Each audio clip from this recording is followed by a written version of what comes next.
구약 성경이 39권입니다. 보통 이제 구약 하지만 그 안에 있는 내용들이 상당히 달라요. 크게 보면 세 가지입니다. 모세오경, 예언서, 그리고 성문서라고 합니다. 중간에 두 번째로 얘기한 예언서가 가장 길어요. 그 예언서 혹은 선지서라고 하는 이 부분도 크게 두 가지로 나눕니다. 선지자들의 활동을 객관적으로 설명한 성경인 정기 선지서 혹은 정기 예언서, 그리고 선지자들의 설교를 직접 담은 후기 선지서, 예언서 이렇게 합니다. 이제 후기 예언서도 크게 대예언서, 소예언서 이렇게 나눠요. 오늘 우리가 제1독서로 읽은 이 이사야, 여기에 대예언서에 속하죠. 굉장히 큽니다. 크다고 해서 대예언서요. 이사야가 66장으로 되어 있어요. 굉장히 길죠? 지금은 이렇게 성경이라 한 권으로 쉽게 인쇄가 되지만 옛날에는 양피지에다가 썼어요. 그러니 66장을 다 담으려면 얼마나 크겠습니까? 아마 이 66장을 한 두루마리 양피지로 다 담지 못했을 거예요. 여러 권으로 나눠서 이제 회당 이런데 아니면 성전 어느 창고에 모아뒀겠죠. 이 이사야 66장도 한 사람에 의해서 기록된 게 아니라고 하는 것은 이미 신학계에 잘 알려진 사실입니다. 그래서 보통 세 사람이 기록했다고 얘기를 해요. 그것을 알 수 있는 길은 이 성경을 들여다보면 이게 어느 시대에 기록됐는지 다 표시가 돼요. 오늘 우리가 읽은 말씀은 세 번째 제3이사야예요. 가장 후반부에 있는 거죠. 56장에서 66장에 나오는 이야기가 바로 여기에 우리가 읽은 말씀이 포함된 제3이사야입니다. 그냥 편의상 그냥 이사야로 부르겠어요. 오늘 설교할 땐 그냥 이사야라고 얘기하겠습니다. 이사야가 활동하던 시기는 바벨론 포로로 갔다가 돌아온 20년 어간이에요. 기원전 587년에 바벨론에 의해서 예루살렘이 망한 건 여러분들 아시고요. 그리고 많은 사람들이 이제 인질로 잡혀갔어요. 그 바벨론에 가서 그들이 어떻게 힘들었을지는 뭐 제가 설명할 필요도 없이 머리 그려질 겁니다. 유대의 모든 전통을 포기하고 바벨론 문명에 동참해야만 됐습니다. 그렇게 끌려간 사람만이 아니라 그 유대 예루살렘이 있고 그 둘레를 유대라고 하거든요. 유대 예루살렘 여기에 남아있던 사람들의 삶도 척박하기는 마찬가지였습니다. 바벨론에서 이제 파송한 이 총독이 바빌론식으로 다스렸죠. 바빌론 제국은 그 예루살렘에 남아있던 사람들을 이 제국에 동화시키기 위해서 여러 가지 정책을 폈습니다. 일제시대 때도 그랬죠. 마을 없어지고 뭐 상투 자르고 이런 것들이요. 다 그게 동화 정책이었어요. 가장 중요한 동화 정책이 종교 생활의 억지입니다. 예루살렘 성전은 파괴됐고 제2사장 제도도 다 없어졌고요. 더 이상 제사를 드리지 못하게 됐습니다. 그러니까 유대인들의 어떤 정신적, 종교적 아이덴티티 이게 다 이제 파괴되는 거죠. 유대인들이 산발적으로 이 독립을 위해서 투쟁했지만 뭐 그건 흐지부지 다 돼버리고 말았습니다. 대다수의 고대 근동의 작은 민족들은 이런 방식으로 다 역사에서 사라졌어요. 유대만 살아남은 거죠. 바빌론 포로 생활이 한 50년쯤 흐른 다음에 이건 세계 고대사에 나와 있는 사건들입니다. 기원전 538년. 그러니까 페르시아의 황제 고레스가 바빌론을 함락시키고 이제 포로로 잡혀왔던 유대민족, 뭐 다른 소수민족들에게도 마찬가지였지만 포고령을 내렸습니다. 이제 고국에 돌아가서 예루살렘 도시 재건하고 성전 복구하고 그렇게 해봐라. 아주 꿈에 그리던 일들이 벌어진 겁니다. 그래서 그 고레스가 바로 메시아와 같다. 그래서 성서에는 그렇게 표현되는 데도 있어요.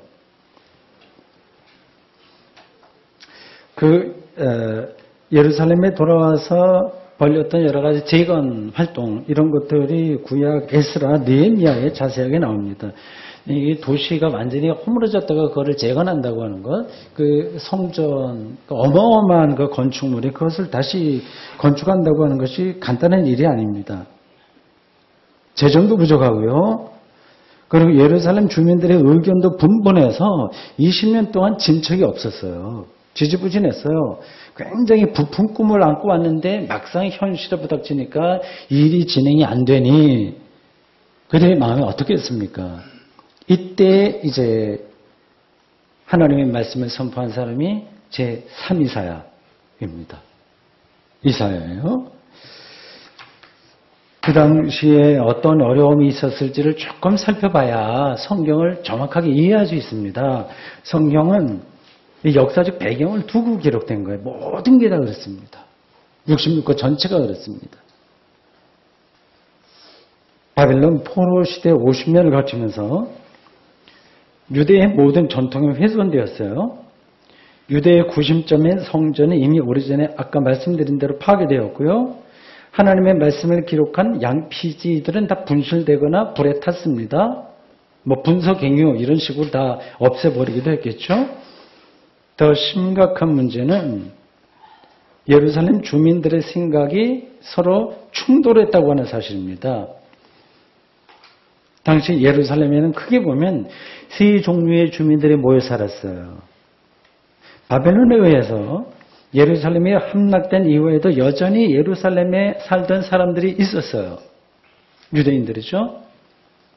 물론 그들도 유대 지역에 있었던 사람들하고 사마리아 지역에 있었던 사람하고 차이가 있긴 있지만 어쨌든 거기 그대로 머물러 있던 사람들이 있었고요. 바벨론에 포로로 잡혀갔다가 이제 50년 만에 다시 고국으로 돌아온 사람들이 있었습니다. 이 사람들이 주로 리더들이었어요. 귀족들이 많이 잡혀갔었거든요.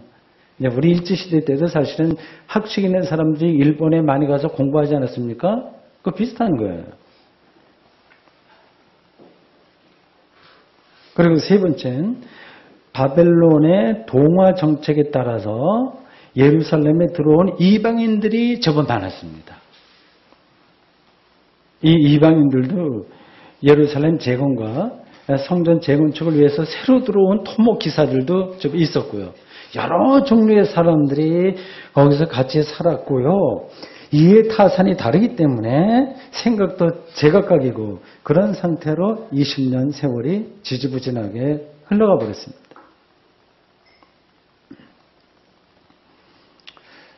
1945년 해방 이후에 한반도를 생각하면 지금 이 제3이사야가 말씀을 선포하고 있었던 2500년 전 예루살렘 유대의 상황을 어느 정도 짐작할 수 있습니다. 어수선한 거 아시죠? 해방 이후의 전국이요. 일제 식민시대에도 여전히 한반도에서 평범한 민초로 살던 사람들이 물론 제일 많았어요. 그 중에는 이제 친일 활동하는 사람도 있었고요. 친일도 자발적으로 한 사람도 있고, 뭐, 먹고 살기 위해서 억지로 한 사람들도 있고 합니다. 국외로 나가서 독립운동을 하다가 돌아온 사람들도 많이 있죠. 이승만이나 백범이나 이런 분들 다 그랬고요. 외국에 나가서도 무력으로 저항한 이들이 있고, 외교적 노력을 한 사람들도 있습니다. 그들이 다 우리나라로 돌아왔잖아요. 한반도에 들어와 살던 일본 사람들도 제법 있었어요. 대구에도 어느 지역에 일본 집중적으로 거주하던 지역이 있었을 겁니다. 그들은 이제 해방 후에 곧 돌아갔죠.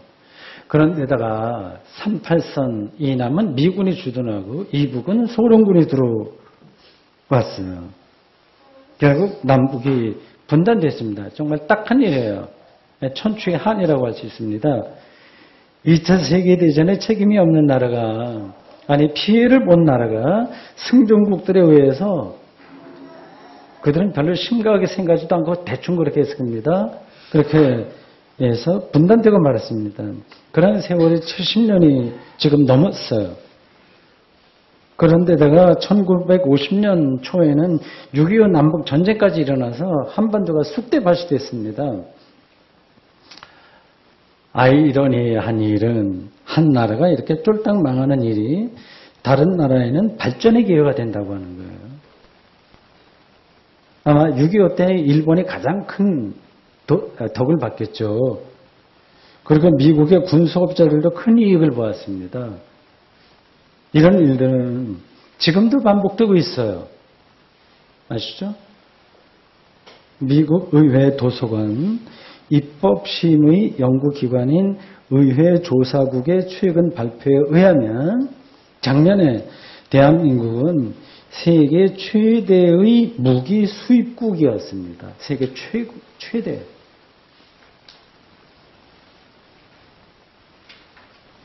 작년에 78억 달러. 우리 돈으로 환산하면 그게 어느 정도 되는지 짐작하기도 힘들어요.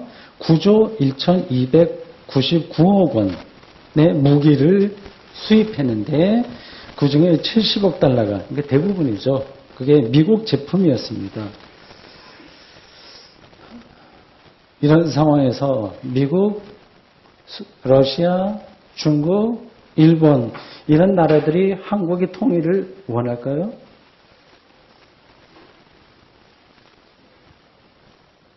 이사야의 설교를 듣고 있는 예루살렘 주민들은 예루살렘 재건과 성전 재건축 등등에서 20년 동안 아무 진척이 없는 탓에 실망이 있었어요. 패배의식 혹은 냉소주의 이런 데 빠진 사람들도 많았고요. 아니면 이번 기회에 한 미천 잡자 이렇게 얄팍한 술수를 부리는 사람들도 당연히 있습니다. 어디나 있어요. 모든 게 카오스였습니다. 이런 상황에서 암담한 그런 상황에서 선지자 이사야는 하나님의 말씀을 선포했습니다. 오늘 본문은 다음과 같은 말씀으로 시작합니다. 세 번역으로 제가 읽을 테니까 이사야의 마음이 얼마나 간절한지를 여러분들이 한번 느껴보시기 바랍니다.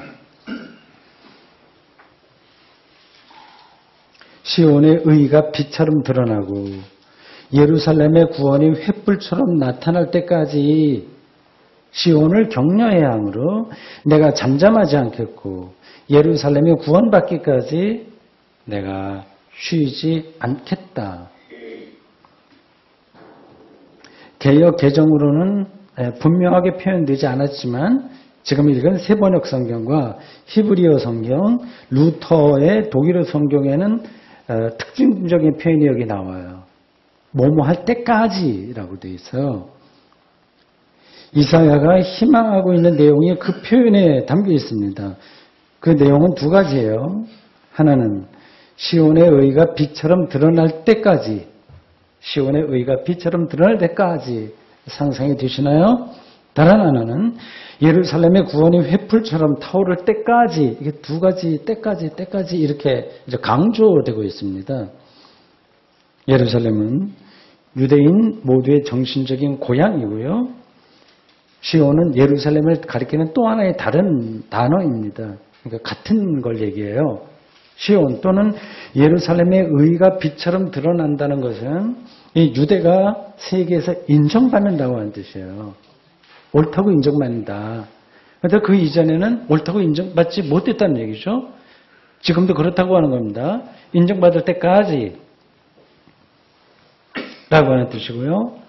구원이 횃불처럼 타오른다고 하는 것은 유대가 온 세계에서 자랑스러운 민족이 된다는 뜻입니다. 이 사실을 이사야는 2절에서 4절로 쭉 풀어서 설명했습니다. 이방인 모든 나라들이 유대의 공의를 보고 모든 왕들이 유대의 영광을 볼 것이며 유대는 새로운 이름으로 불릴 것입니다. 3절에서 더 이렇게 얘기하네요. 유대는 하나님의 손에 들린 아름다운 왕관이 될 것입니다. 그래서 유대는 앞으로 더 이상 버림받은 자로 불리지 않고 유대 땅도 황무지로 불리지 않게 될 것입니다. 그들이 얻을 새 이름은 헵시바, 그리고 뷸라입니다. 헵시바는 성경 남의 주에 있듯이 나의 기쁨이 그에 있다는 뜻이고 뷸라는 결혼한 여자라고 하는 뜻입니다. 유대는 하나님이 기뻐하는 민족이 될 것이고 버림받은 여자가 아니라 결혼한 여자로 불릴 것이라고 하는 뜻이죠. 이 여자라고 하는 것은 여기서는 하나의 메타포, 은유예요. 독신도 자연스럽게 받아들여지는 요즘과 달리 고대 그 당시는 이 혼자 여자가 살면 결혼하지 않았거나 아니면 미망인이 되었거나 이렇게 되면 뭔가 크게 부족한 사람으로 여겨졌습니다. 이사야는 5절에서 그런 말씀들을 다 모아서 결론적으로 이렇게 이야기합니다. 마치 청년이 처녀와 결혼함 같이 네 아들들이 너를 취하겠고 신랑이 신부를 기뻐함 같이 네 하나님이 너를 기뻐하시리라. 이 말씀은 하나님과의 관계를 표현한 문장이에요. 신랑이 신부를 기뻐함 같이 네 하나님이 너를 기뻐한다. 시적인 표현. 이것보다 더 멋진 표현을 찾기 힘들죠? 신랑에게는 신부는 모든 것이 좋아 보이고 또 거꾸로도 마찬가지예요. 그들은 오직 상대방을 통해서만 기쁨을 경험합니다. 하나님이 이런 식으로 유대를 통해서 기뻐하신다고 하는 겁니다. 어떻습니까? 이런 이사야의 예언이 당시 예루살렘 주민들에게 실감 있게 들렸을까요? 아니면 공허한 울림으로 나눴을까요? 각각 다르겠죠? 오늘 우리는 이사야의 이 말을 실감할 수 있나요? 좋은 말이긴 하지만 가슴에 와닿지 않는 건 아닐까요? 살아있는 말씀으로 경험이 되나요? 아니면 그렇고 그런 괜찮은 말 같지만 영적인 울림, 공명 그런 것은 오지 않는 그런 말씀으로 남는 것일까요?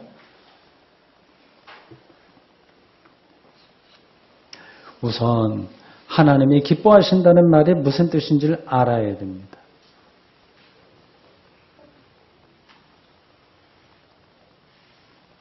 그것은 간단하게 얘기하면 하나님이 우리를 소중하게 여긴다는 뜻이에요.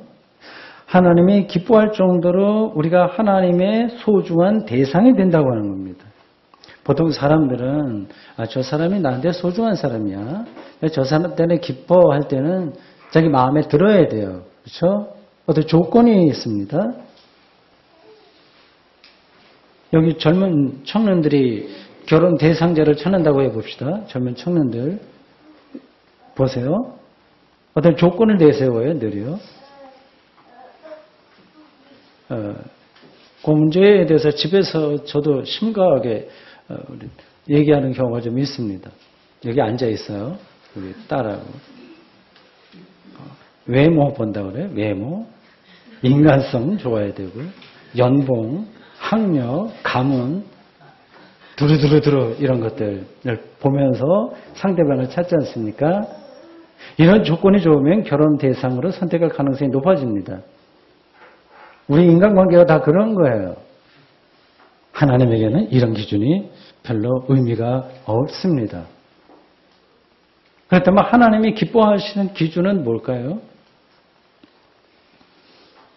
구약 성경이 제시하는 기준은 순종 여부입니다. 순종. 하나님의 말씀에 순종하는 사람을 기뻐하시고 불순종하는 사람을 내치신다고 하는 것이 구약 성경에 쭉 깔려있는 이야기예요. 예루살렘이 바벨론에 의해서 망한 이유도 결국 그 유대인들의 불순종이었다고 성서가 직접하고 있습니다. 이런 것을 가장 극적으로 보여주는 사건 이야기가 뭐죠? 선악과 이야기예요. 하나님은 에덴 동산의 모든 먹을거리를 먹어도 좋지만 선악과만을 먹지 말라고 아담과 이브에게 신신당부를 명령을 내리셨어요. 그들은 명령에 순종하지 않았다고 합니다. 불순종의 첫 사건이었어요. 그래서 그들은 에덴 동산에서 추방되었을 뿐만 아니라 아주 고강도의 노동을 해야만 했고 출산의 고통을 겪어야 됐고 결국 죽음의 운명에 떨어져야만 됐다고 하는 것이 창세기 창조 이야기로부터 저 구약 성서를 관통하는 이 순종과 불순종 그거로 인한 하나님과의 관계 이야기입니다. 그리고 사무엘이 유대의 첫 왕 사울에게 순종이 제사보다 낫다 이렇게 이야기한 것도 여러분들 기억하고 있을 겁니다. 우리가 아는 이야기예요. 이런 것들은요. 문제는 우리가 순종해야 할 하나님의 말씀이 뭐냐, 하나님의 명령이 뭐냐, 그걸 우리가 어떻게 알 수 있느냐 하는 것입니다. 뭐가 하나님의 말씀이에요? 뭐가 그분의 명령입니까? 구약이 가르치고 있는 대답은 율법입니다. 그래서 유대인들은 율법을 지키려고 노력했어요. 그래서 신학적으로 연구하고 보존하는 사람들을 서기관이라고 얘기하고, 그래서 실제 삶에서 적용시켜서 해보려고 하는 사람들을 바리새인이라고 합니다. 율법이에요. 핵심 율법이에요. 율법을 지켰냐 안 지켰냐 하는 것이 이제 하나님에게 인정받느냐 받지 않느냐의 기준으로 구약 성경이 우리들에게 이야기합니다. 율법은 좋은 것이지만 그것을 하나님의 명령과 동일시할 수는 없습니다. 율법에 충실했던 사람들이 예수 그리스도를 신성 모독자로 몰았고요. 급기야 십자가에 처형당하도록 몰았다고 하는 점에서 율법 자체를 하나님의 명령과 동일시할 수는 없습니다. 그리고 바울은 로마서에서 놀랍습니다. 혁명과 같습니다. 혁명과 같은 이야기예요. 율법 있는 유대인이나 율법 없는 헬라인이나 모두 죄의 지배를 받는다고 했습니다.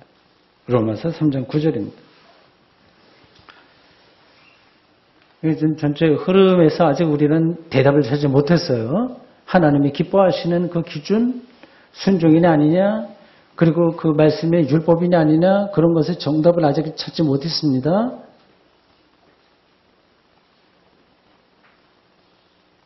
하나님이 기뻐하신다는 이사야의 말을 일단 정확하게 이해하셔야 됩니다. 이해하지 않고 무조건 믿으면 그건 광신이 되는 거죠. 그리고 신앙이 깊어지질 않습니다.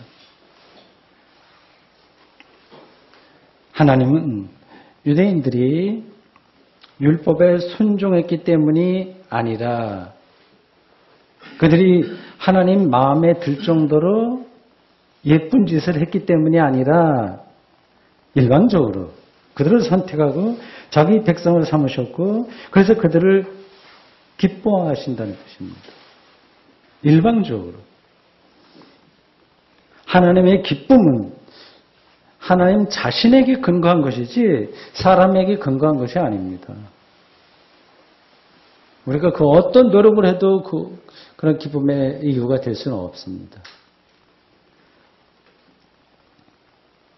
보통 우리가 쉽게 얘기해서 하나님을 기쁘게 해드리기 위해서 우리 뭐 해야지 이런 얘기 많이 하잖아요. 교회 봉사도 그렇잖아요. 그런 생각이 선한 것이기는 하나 영적이고 궁극적인 사태를 정확하게 짚은 것은 아닙니다.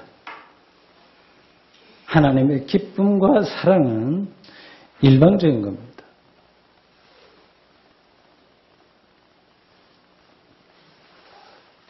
예수님께서 이 사실을 처음부터 계속해서 말씀하시는 거예요. 그 핵심이 거기 있습니다. 우리가 잘 알고 있는 소위 말해서 탕자의 비유, 누가복음 15장 11절에서 32절을 보십시오.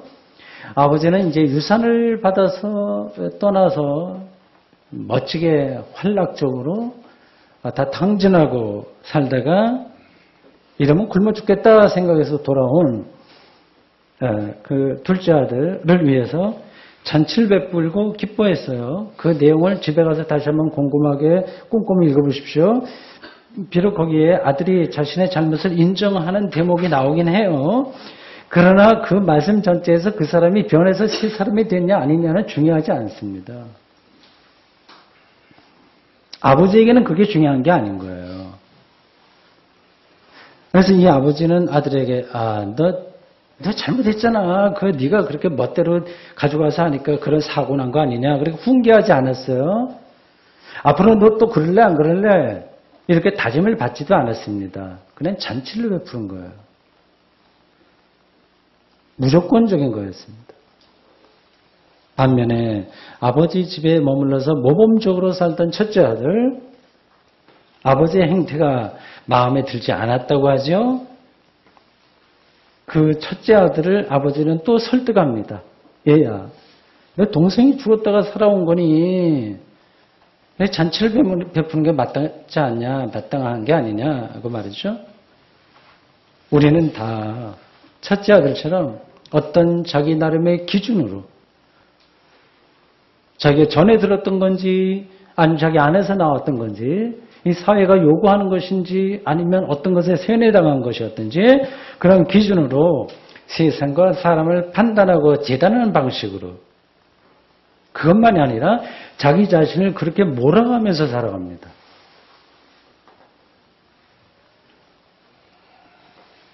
하나님은 그것과 전혀 상관없이 우리를 기뻐하십니다.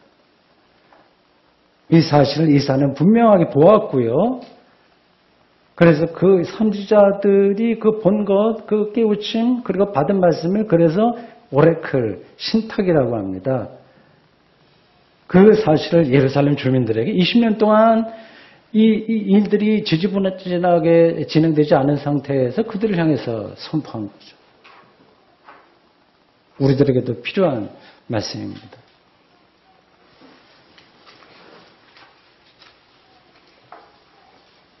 하나님이 기뻐하신다고 하는 이 말을 실질적으로 이해하려면 한 걸음 더 들어가야 됩니다.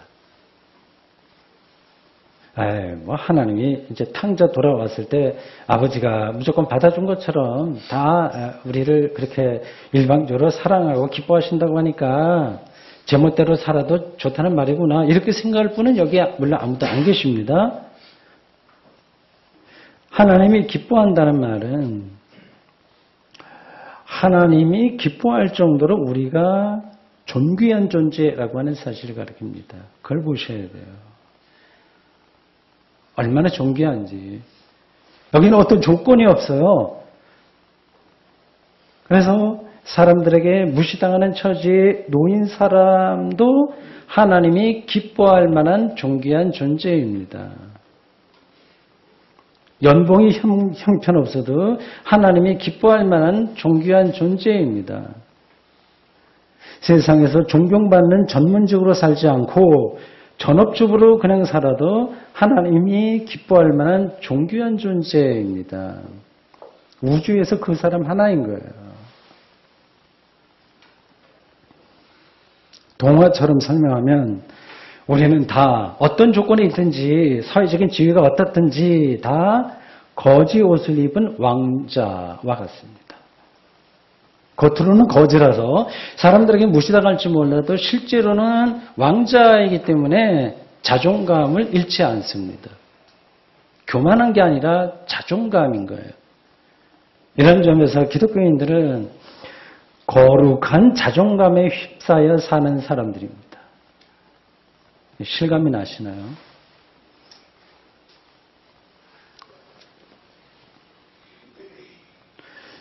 이 거룩한 자존감을 제가 개인적으로 어떻게 경험하는지를 약간 다른 방식으로 풀어서 설명해 보겠습니다. 저는 이 사실을 우주 물리학과 고생물학 책 읽기를 통해서도 확인할 수 있습니다. 대략 140억 년 전 우주 빅뱅 대폭발 이후 90여억 년이쯤 지난 다음 태양이라는 별과 거기에 딸린 행성인 지구가 생겼고요. 어마어마한 시간이죠. 지구가 시작되고 5억 년쯤 지나서 아주 원시적인 생물이 아주 미시적인 생물이 지구에 출현했고 다시 30억 년쯤 지난 캄브리아기, 생물학자들이 얘기하는 캄브리아기, 지금부터 10억 년 전입니다. 지구가 생기고 35억 년이 지난 시기예요. 그때 지구의 생물이 폭발적으로 다양하게 늘어났고 오랜 세월이 거치고 지금부터 300만 년쯤 전 인류의 원시 조상이라고 할 수 있는 호모 에렉투스 직립인이 나타났습니다. 그리고 지금부터 2000년쯤 전에 예수 그리스도가 오셨고 앞으로 그분의 재림으로 우주 전체는 완성될 것입니다.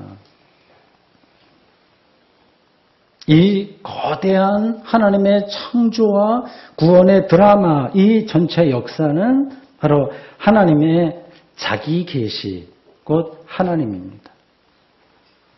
그 전체 역사에 저는 한 점으로 표현할 수도 없을 정도로의 작은 점으로 참여합니다. 이것이 하나님의 구원에, 하나님의 품에 안기는 것입니다. 이 놀라운 사실이 제가 붙들고 있는 거룩한 자존감의 토대입니다. 그 이외의 것들에 저에게는 별로 중요하지 않습니다. 이 사실을 알고 희망하고 살아가는 저를 하나님이 기뻐할 것으로 저는 믿습니다. 이러한 저의 신앙 고백의 일종의 제 개인적인 신앙이었어요. 여러분들이 뭐 여기에 다 동의해라 아니다 하는 것은 아니고 저의 생각을 말씀드렸는데 이러한 신앙에서 핵심은 인간이 되신 예수 그리스도이십니다. 예수 그리스도야말로 지난주에 설교 연결해서 생각하실 수 있는 분 계신가요? 하나님이 기뻐하는 사람이기 때문입니다. 예수님이 세례를 받을 때 마태복음 3장 17절에 보면 하늘로부터 이는 내 사랑하는 아들이요 내 기뻐하는 자라는 소리가 났습니다. 저는 바로 하나님이 기뻐하신 예수 그리스도 그분을 믿음으로써 세례를 통해서 바로 그분의 운명과 하나 되었습니다. 그렇게 또한 희망하고 믿습니다. 여러분도 마찬가지예요. 저의 인생은 여러분들과 마찬가지로 이 인생 자체가 지금까지 살아왔던 것도 그렇고 앞으로 얼마를 더 살지 모르겠으나 남아있는 그런 인생은 바로 이 하나님이 기뻐하시는 예수 그리스도와 더 긴밀히 하나 되는 프로세스, 과정입니다.